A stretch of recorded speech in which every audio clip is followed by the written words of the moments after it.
My name is Darius Simpson. I had the pleasure of being the teaching artist with Chapter 510, a writing, publishing, and bookmaking center for youth in Oakland. I partnered with them this past school year, 2019-2020, for the Identity Book Project with the ninth graders from Met West High School.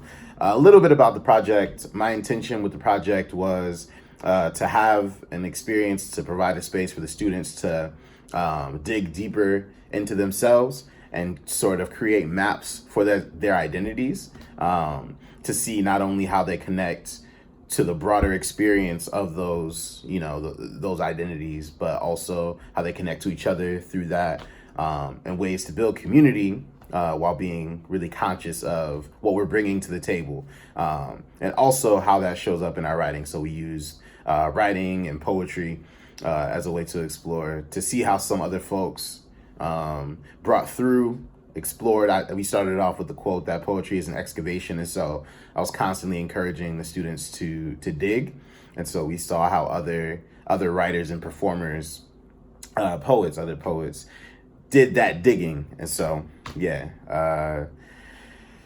poetry has. So I started writing in fourth grade. It was a poetry packet, and writing for me has always been a source of, like I told the students, excavation. And so when I'm angry, writing has been a place for me to explore what's below that anger, like what else is happening with it, and to not only dig deeper, so dig vertically, but also horizontally. And so I get familiar with the spaces around my anger.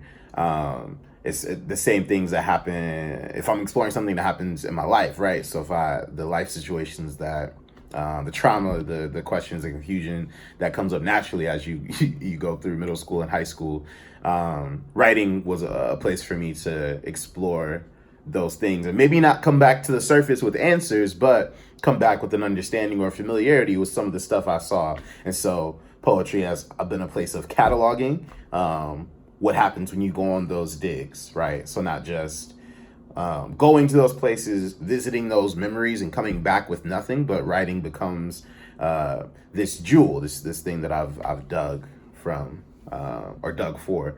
So yeah, that's how it's shown up in my life. As a teen, writing was everything. So I got politicized as a teen. When I was like 13, 14, I was still writing about family things, right? And, rightfully so.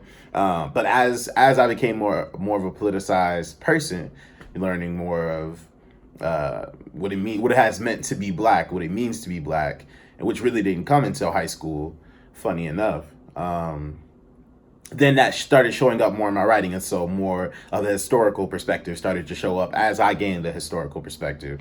And so, but writing as what it meant to me to be writing, to have a pen, to have a pad, it allowed me to maintain friendships. It allowed us to make sense of some of the things that we were going through. And so we got upset with each other, we could write about it.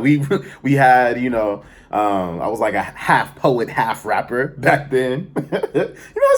I still rap a little bit, but it, we could have a rap battle, right? Or we could have, or we're just talking mess to each other, but we do it through writing. Or, we'd write a song and we were feeling, we had a Saturday where we were just chilling. So writing really became a place for me to connect to myself, and then connect that self to others, connect that connected self to others. So super appreciative to the folks that sat around the table freestyling with me, that put on a beat and just had us writing for 10 minutes. And we didn't have teachers, we didn't have facilitators, we were just in the house. Some of the poets who came up in the workshop, we used Janae Johnson, Rudy Francisco.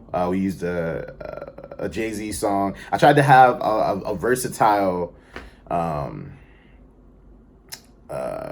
selection of secondary texts, so that's not just that we're looking at poems and poets, but does this show up in other mediums. So when we looked at imagery, we used Kendrick Lamar music videos. So it's not just looking at the writing, but like how do we take these other forms and bring it to our poetry, to our writing. And so constantly trying to make connections in that way. Tanya Ingram is another poet. All the poets that I brought in had some element of what I was trying to introduce to the students, and they did it really well. And so Tanya Ingram has a poem where she brings a lot of who she is into the poem, and so we use that as an introduction to like how it is. You don't have to go in through one scope and just speak from one part of your identity, but how does the full self show up, and how does it pop up at different parts in the poem or in the writing. My hopes for the the project were really that students had tools. So we created an identity map. We made sure they had journals, pens, and folders. And my hope, really beyond everything, was that they had something to use by the time we left, so that they could continue and further their writing journeys, experiences, careers, whatever we want to call it. And so whether it was just the identity map, whether it was an interest in some of the artists, some of them still have books that I lent them out when we were looking through like what it means to put the words on the page. And so I'm really big on like these physical takeaways so that you can connect your memories, emotions to that thing. And so my hope was that whether it was a lesson, whether it was a conversation with me or with the other students, that they have something that they feel prepares them to be better, more full, more aware writers afterwards. And that if they feel like they want to continue writing poetry, that they have avenues and resources to do that. The students surprised me every single day. Every single session that we had was shocking. One particular way was in concepts that they understood that so as an educator, sometimes you don't know if what you're communicating is landing. And so I was constantly surprised by how we would take a concept and then apply it to a poem, and I would see them reflecting back what we had gone through. And so it's also really fulfilling to know that you communicated effectively in whatever lesson or thing that you're bringing to the table. So shout out to them. They also surprised me in how well they got along together. It was just like, I didn't have to do any work but show up, right? And some of that has to do with how the schools are set up, but it just seems like they were always ready to work for the most part. And I found this workshop super meaningful because it showed me the possibilities reminded me of the possibilities of showing up and asking questions and maybe not always having the answer. So yeah, I'm eternally inspired by folks because there's so many of them that didn't write poetry before this and now have poems inside of a book alongside each other. And so forever have this first point, this first marker to when they started writing poems in specific. So yeah, I just have a lot of homies who, like, in high school or middle school, they remember this was my first time being published, or I won this prize, right? So I'm really excited for all the students that have their work now in the book, if they could see our minds. And I love y'all, and I hope that you all out there in the broader community, that you enjoy the words. I hope you show love to these students.